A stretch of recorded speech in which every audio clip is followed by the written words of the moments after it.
Thanks for tuning in to Off the Wall. I'm your host, Joshua Wall, and joining me on today's show is Anne-Marie Boake of Crazy Bills. Anne-Marie, thank you so much for being here today. Josh, thank you so much for having me. So, first things first, who's Anne-Marie? I am a business owner downtown Brantford, have been for 20 some odd years. I am from the East Coast, down home, as we call it, Josh. I came to Ontario when I was about 12, and I've been in Brantford for 38 years. So wow. I guess I'm a Brantonian now because I've been here for so long. I've been here longer than I've been anywhere. So did you go to grade school on the East Coast? Yeah, no, actually, grade school, yes, I did up until grade 6. And then I went to high school in Toronto. Okay.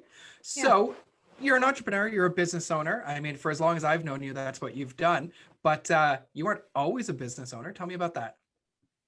The reason I got into my own business is because I lost my job. When the new bylaws came into effect with smoking, I used to operate a bingo hall here in town, and I did for a very long time. It used to be called Dirty Dan's. Then it was to the Palace on King George Road, where Al Shoes is now.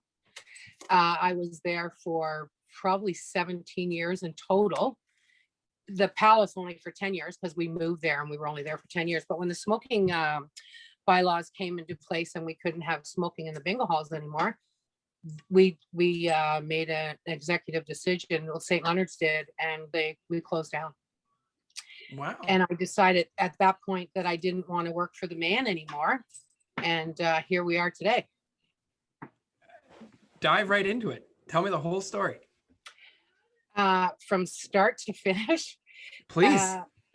We were looking, my husband, actually, this was totally Bill's idea, just so that we have that clear. He said to me, honey, why don't you open your own business? You know, you've ran the bingo hall, you've done other management things. Why not go into business for ourselves? We started looking in different areas of town. We decided downtown would be our best bet. First, cheap rent. We got in contact with Mr. Stephen Kuhn at the time, who owned this building. He gave us this, it had actually a fire in this building.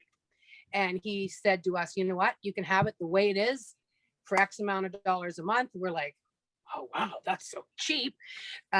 We didn't realize at the time how much damage was in the building and how much work we had to do, which was fine. People told us that we were absolutely crazy for opening a store downtown.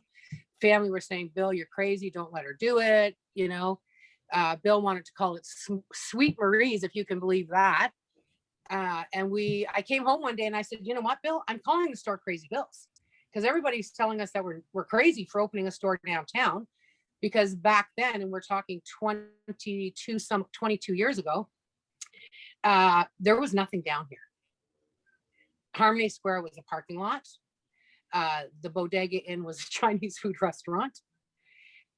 It was just a shit show down here. So we really took a huge chance with opening a store down here, and it's paid off. I now have 4 locations and an online store. I want to hear about the formative years of Crazy Bills. So how long did you have the location before you actually opened your store? About 6 months. It was a mess. We had to put drywall up, like it literally was a burnt out shell. So we had to have the city come in, the fire department come in, everybody that you could think of come in to make sure that it was safe for us to open. So, and all that took time. And we were younger back then, so we did most of the work ourselves, trying to save money, obviously. So it was a long, sweat, hard, back-breaking process. So when you opened your doors originally, was it a grand opening of Crazy Bills, or did you just turn on a sign and suddenly you were open? We just turned on a sign and we were open. We didn't have a lot of money.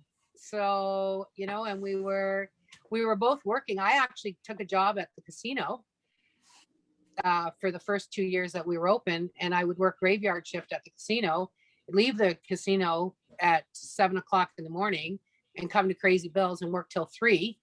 Bill worked afternoon shift. So he would get off work at 2:30, come and relieve me at 3 o'clock and stay open till 8. I would go home to bed, get up, go back to the casino, and then come back to the store. I did that for almost 2 years. Wow. Yeah. You've got a very signature location and a large store now. Was it always as big? No, Mr. Kuhn, when we first had it, the back end of our store was his storage for his gentleman that worked on different buildings down here. And just over the years, we just kept growing and growing and growing. And prior to Mr. Kuhn selling the building for the first time, we took that wall down and extended the store. When it all first started, who was involved? Me and Bill. That's it? That's it. We did well. Do you mean like as far as working the store, or? Yeah, me, Bill, and our kids were teenagers at the time, so they would come in and fill coolers and that kind of thing. But yeah, for the first 2 years, it was just me and Bill. So how long was it before, we'll dive right into then modern day Crazy Bill's, but I want to take our audience through the journey. So how long was it before you realized that you had to make changes? You were growing? Probably by the end of year 2. Okay. Talk about that. Yeah. Well, when we first opened, I sold purses, porcelain dolls, hats and scarves and mitts and trinketry knickknacks and stuff for the house, because I could get them cheap from different wholesalers and I could buy a couple at a time. So Bill actually built me at the front of the store. There's like an open section. He built me a big, huge dollhouse up there where I would display porcelain dolls. And after the first couple of years, that kind of faded out. Purses came into that section. That kind of faded out. My kids got into blowing glass probably in about year 3 and asked me to start selling their product. And I'm like, no. And I went away for a week on year 3. And when I came back, my husband, Bill, had put up 2 display cases with my son's glass in it. And from there, it just went absolutely nuts. We did have Sears in here for the first year, actually. We were a Sears depot. They had approached us because a lady that was down the street couldn't do Sears no more. She was closing her business. So for the first year, we actually had a Sears depot in here. And then I think it was on year 3 when we started getting into the glassware, Sears came in and said, we don't want to have anything to do with this type of business. So you either get rid of that or Sears is going to leave. My response to them was, please don't let the door hit you in the ass on the way out. And within 24 hours, they had all their stuff out of my store. Which there just is so left much more room. Pardon me? There's so much to unpack here because I've only known your store as one thing. I want to talk more about the transition then, because it sounds to me and maybe to our audience who are watching who, weren't customers of yours way back, your store has changed dramatically from what you opened up to what you are today. Huge. I used to sell, talk about that. The whole center of my store at one time was a mini grocery store. You literally could get anything that you wanted, from stovetop stuffing to cans of gravy. And over the years, that has slimmed down. Yes, we still sell some of the main necessities like bread, milk, and eggs and that kind of thing. But for the most part, 90% of that part of the store is gone now. When did the main change happen then? Like how long ago? Oh gosh, Josh, you're making me seem old here. It's not a history test. It is a history test. It is for me. Excuse me. I'm going to say the full switchover was probably 11 years ago. Was probably about 11 years ago. So we've talked a lot about, how you got from where you were to where you are. So Yeah. we'll dive right into then Crazy Bills today. So you wake up, you come into work. How many employees do you have? In total for all my stores? Well, let's do Brantford first. Okay, now you're gonna make me do math. 7? I might even ask you to name them. No, it's okay. God. 7 They'll all quit employees on in me. Brantford. 7. Yes. Okay.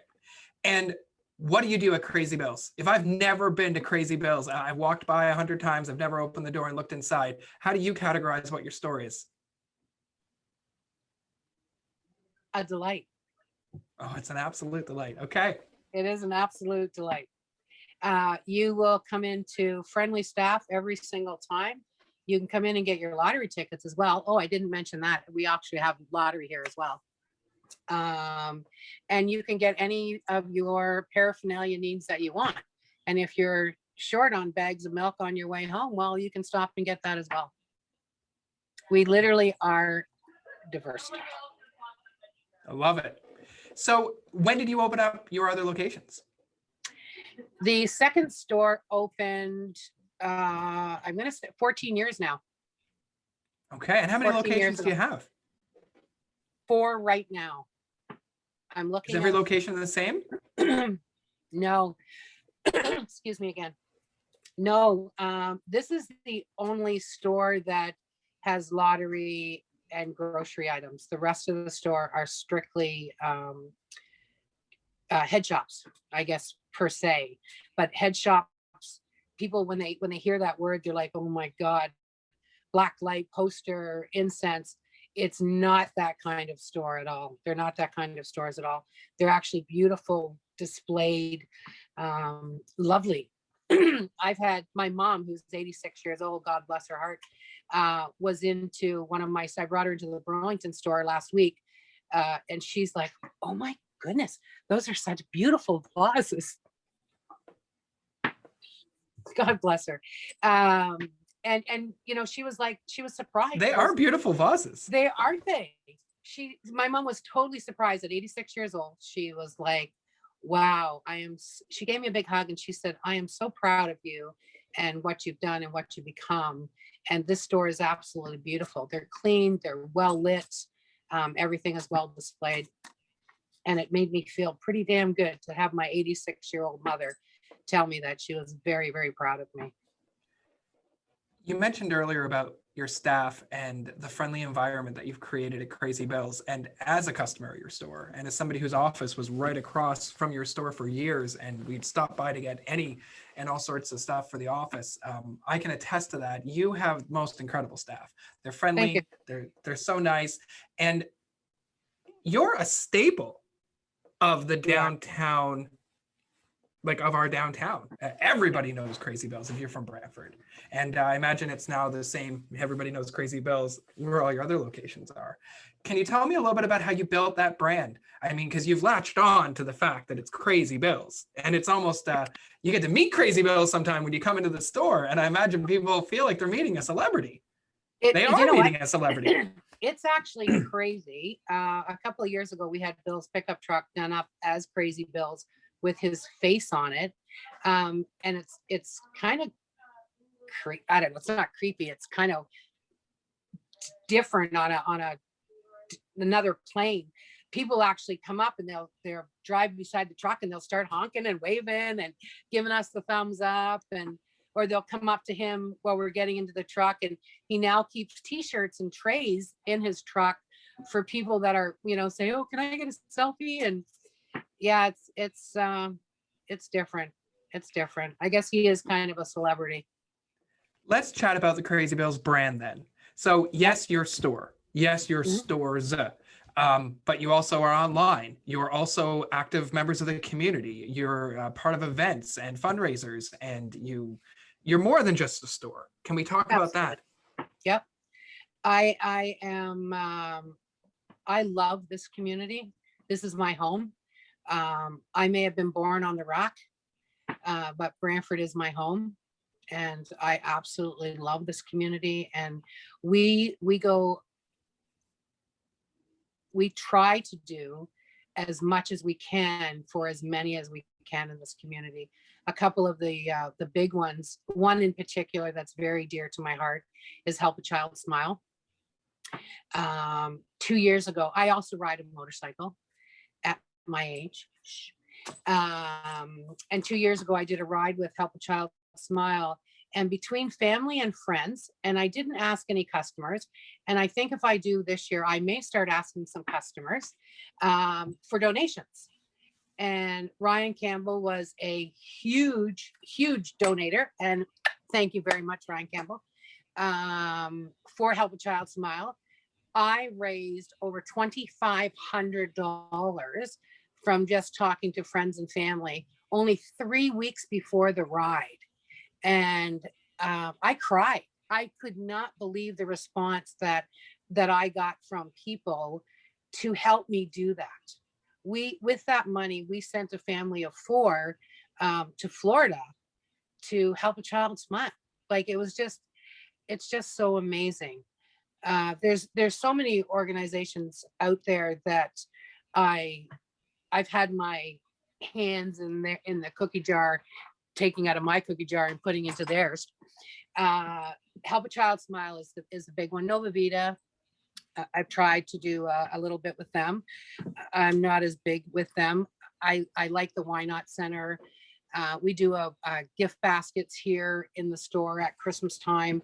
The Salvation Army is very dear to my heart because I'm from the East Coast, and the Salvation Army really does do amazing things for the needy.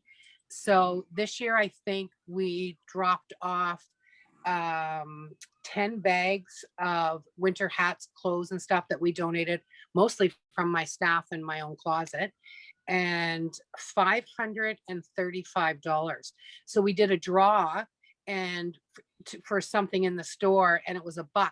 And for every draw ticket that you purchased, that $1 went to the organization that we were sponsoring that year. So, and I just walk into the Salvation Army and I just say, here's, $504, and, thank you very much. God bless. And,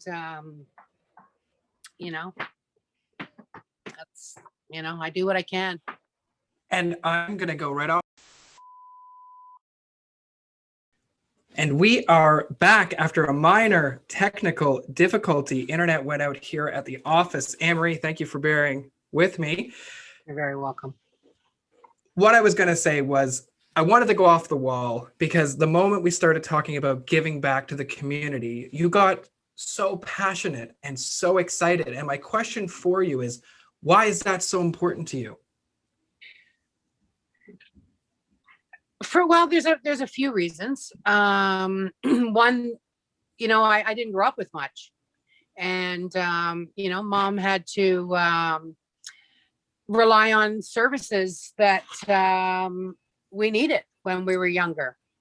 She raised us as a single mom, and there was a number of us. There's a few of us in my family, and so we had to rely on some services. Mom always worked. Thank God. But, there was times that, we needed new shoes and stuff, and we would have to, go get them from whoever, the Salvation Army. My mom was a Salvation Army officer, so they were very good to us. And, I can give back, and I know that there's people out there that appreciate it and will pay it forward later in life. And that's basically what I'm doing. I'm just paying it forward. One of my favorite things about having my guests on the show, and we get to this part of the conversation, is that that's the one thing every one of my guests have in common, is that it is so important to them to be giving back to our community in meaningful ways.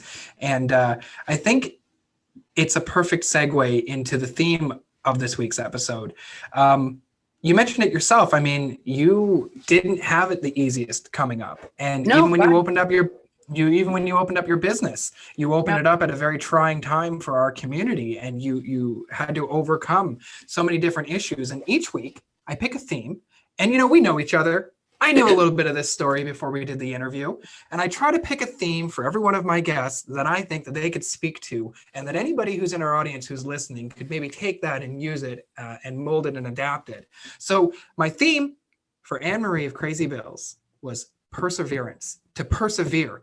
Your whole story, just personally, but for your business as well, is overcoming and persevering and getting through the hard times. And of course, the elephant in the room, COVID-19, things have been tough for a lot of local business owners. So Yes, I wanted to ask you, in your own words, to describe what that means to you and maybe some of the methods and ways that you have, adapted and learned to persevere. And go. I guess one of the biggest challenges that we've ever had is COVID-19. Yeah, when we first opened up downtown, it was boarded up, and there was pictures on walls and on the boards, and We don't talk about that, Amory.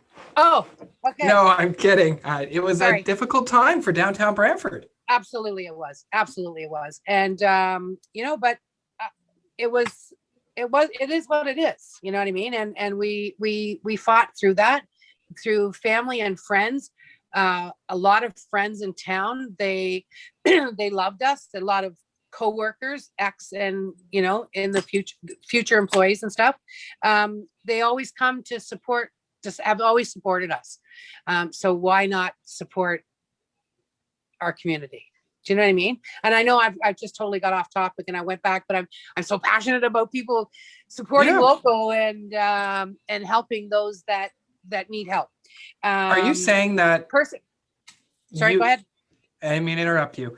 You believe that you were able to persevere because people supported you when you needed it, and that's important 100%. to you. That's why you support people when they need it, and it was a mutual perseverance.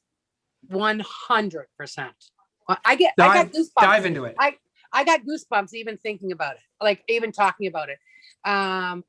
The community, the support that we had in this community when we opened this store was astronomical. Like it was absolutely, it was kind of mind blowing.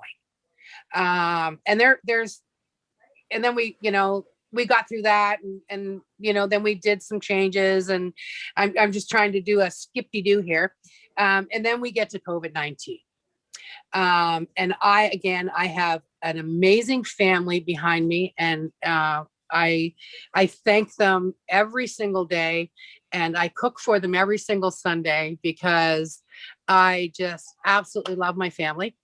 And my daughter-in-law, Ashley, if it wasn't for my daughter-in-law, Ashley, I don't know how COVID-19 would have affected me mentally, physically, and emotionally. And she just kind of took the cow by the horns and said, "Mom, we've got this." And we did. We got this, and we had this. Did I have to work a whole bunch of hours? And I'm supposed to be semi-retired? Yes, I did. But so did all my family, because the staff we didn't know what was going on a year ago. So everybody wanted to leave because they were scared. And we went down to 6 days a week. And my daughter-in-law and my son and my husband, we worked through it. We figured it out. And we did it. There's been a lot of changes. The mask thing. I have some health issues, so I technically don't have to wear a mask. I do wear a mask because I want to protect other people around me. And I struggle with that every day. But I do it because, I have older parents and I want to keep them safe as well as keeping myself safe. We have hand sanitizer at the front of the store. If you don't have a mask on, we absolutely will supply you with one. We don't have a problem with that. I've had the store sprayed a few times professionally because we had a scare, but it was just a scare, and that's all it was. So once a month I have someone come in and spray the store. We're cleaning constantly. Anybody who's come into my store will tell you that my store is always clean. Now it's a little more clean. if you want to touch anything in the store, we ask you to hand sanitize or even put on a pair of gloves, which we will provide for you. Has it made a difference in how we're perceiving things for in the future? Absolutely. Has it hurt our business? Absolutely. But we're still here. I'm sensing a common theme in everything that you're saying about perseverance. One, leaning on your family, leaning on your friends for support. 100%. Ultimately, though, not just leaning on them for support, but also being there to provide support to your customers, to your family. Yep. And it all goes back to what you were saying about giving back. So let's wrap up then the theme. I think a lot of it has to do with grinning and bearing it. And it seems like, I don't want to put words in your mouth, but that you believe that, you know, if you just keep pushing through it, things will get better on the other side. Oh, Did you want to add to that? Absolutely. 100%. 100%. And here's the thing. A positive attitude will bring a positive result. Because there's been days that I have gone home and literally cried myself to sleep because I'm human. Secondly, I'm a woman and I'm allowed to do that without getting judged for it. But at the end of the day, you know, I get up every morning and this is going to be a good day. Today, I'm going to kill it. You know, things are going to be okay today. And every day I say that now, every day it's getting better. You know, it's just a positive attitude will bring positive results. And I truly believe that. I'm not a spiritual person, but I'll tell you what, there's an Almighty, and I think that He has my back. And I'm very thankful. I'm very thankful. I'm very blessed. I'm very blessed. It just hit me as you were talking. I want to go full circle, and I want to go back to how we started with you talking about how you started Crazy Bills. And it all started with persevering. You were in a situation where what you were doing was no longer working, and you shut it all down, and you started something brand new. And sometimes, as much as maybe that's not what you want to do, that's what just has to be done, is that you just have to stop and start something new. And the positive about everything you're saying, I'm resonating. And as you said, 100%, you just have to persevere. 100%. Perseverance is going to get you to your next your next. Oh my goodness, I'm losing my mind. There you go. You were talking about you didn't want to do just this. I'll cut this out. I might not cut it out for you. I'm telling you, it's fine. It'll get you to where you want to be. That's what you're trying to say. Yes. It'll get you to where you want to be. Yes, 100%. I'm so glad you shared that, Anne-Marie. Thank you so much. And I would just like one more thing, Please. which I really wanted to mention, going back to charities and people in this community. That's where we're going next. So perfect timing. Okay. Yeah.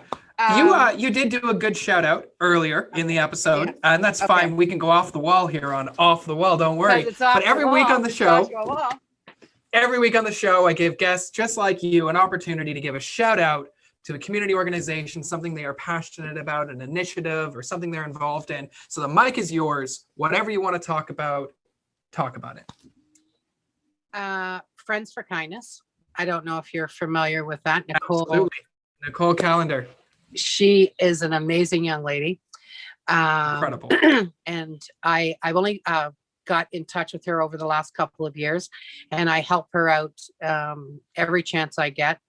I'm not that person that likes the recognition. I'm just kind of like that backseat person, you know, and toss it out the window as I drive by and wave because I don't want to be in that spotlight. I don't want to be that person. But Friends for Kindness, Nicole has, we've become friends. I think every person that she's ever met has become her friend. She's just one of those people. She's absolutely, I just love her. I just absolutely love her. So I help her every chance I can. Help a child Smile. I'm very, very passionate about Healthy Child Smile. I absolutely love the organization and the kids. Abate 8 here in Brantford is amazing with doing fundraising for Help a Child Smile. So if you would like to donate or help or volunteer, or please get in contact with these people. The Salvation Army, drop off some stuff. Don't put it on Marketplace for $1. Drop it off at the Salvation Army, because believe me, they could use it. And they have helped a lot of people in this community and other communities across the globe. So, just do your part, even if it's just that little tiny bit. Drop a bag off somewhere. There's all kinds of food shelters downtown. I like to empty my shelves once a year, and we give to the food bank. This year, I think we dropped off 15,000 tons. My son did an auction for Pangea glass, and for every piece that was sold on the auction for a specific amount a date, we took all that money and we went grocery shopping, gift cards, and we dropped off truckloads at the food bank. I think that's something that we're going to do every year because it was fun. It was actually fun. And I went to a couple, No Frills in West Brant. I spoke to the owner, told him what we were doing, because of course they have limits on stuff. And he said, you know what? There's no limits for you. Buy what you want. So, it's just making those connections and just doing your part, whether how big or how small, and you'll be able to sleep better at night. I sure do. What a spectacular series of community shoutouts. Anne-Marie, you are just one incredible human being. And if I had to sum it up for our audience, if you want to give back to your community, pick up the phone, call Crazy Bills Brantford, ask for Anne-Marie, and say, what are we doing this month? All right. I'm going to have your phone number come up on the screen, Anne-Marie. Don't you dare. Not my personal number. I was lying to you about cutting that last part out too. I think it's just too much fun. The audience is going to love it. We are at the end of the episode, Anne-Marie. And at the end of the episode, I always ask my guests, how do people stay in touch with Crazy Bill? Where do they go? What's your Facebook, Instagram, LinkedIn, Twitter, MySpace, whatever? If people want to be a part of the Crazy Bill story, where do they go? What do they do? How do they get there? Well, our store in Brantford is at 76 Deluzzi Street, right beside. Oh yeah, the actual store. That's a good start. Yeah. We are on Facebook at crazybills.ca. We are on Instagram, again, Crazy Bills. We www.crazybills.ca for our website. If you mentioned that you've seen me here, let's do Crazy Brant, CrazyBrant. You put that in, I will get you 10% off on our website, and it'll What a go wonderful up tomorrow. treat for our audience. Thank tomorrow. you, Crazy Brant. Okay, Crazy Brant love for it. 10% off on our website at www. Could have been off the wall, but that's fine. That's fine. No. Did you just interrupt me again? I didn't mean to, Anne-Marie. I'm just having so much fun. Before we wrap up, Okay. www.crazybills.ca. Amazing. Code Crazy Brant will get you 10% off. Love it. I love you. I love you. Before we wrap up the episode, I do just want to say to our audience who are listening, Anne-Marie, everything that she's ever done in the community is so 100% true. Even back when I first got started and I was doing crazy stuff and still am, the events that I do, Anne-Marie has always been there to support and help make those events happen. And I am so thankful for your support, for your friendship, for your love. You're such an amazing human being. And I'm so honored to have had you come on the show today, to be a part of it, to share your story with my audience. I think everybody has learned a lot about Crazy Bills here today. Anne-Marie, thank you so much. Thank you. And thank you, Josh, because we never get to do this anymore because of COVID. So this is a new world for me, and I'm getting used to it. And I miss your face. Ditto. I think you crushed it. I think you crushed it. Anne-Marie, thanks for being on the show. We have a great lineup of guests lined up, so I hope you'll tune in. You've been watching Off the Wall. I'm your host, Joshua Wall, and we'll see you next week.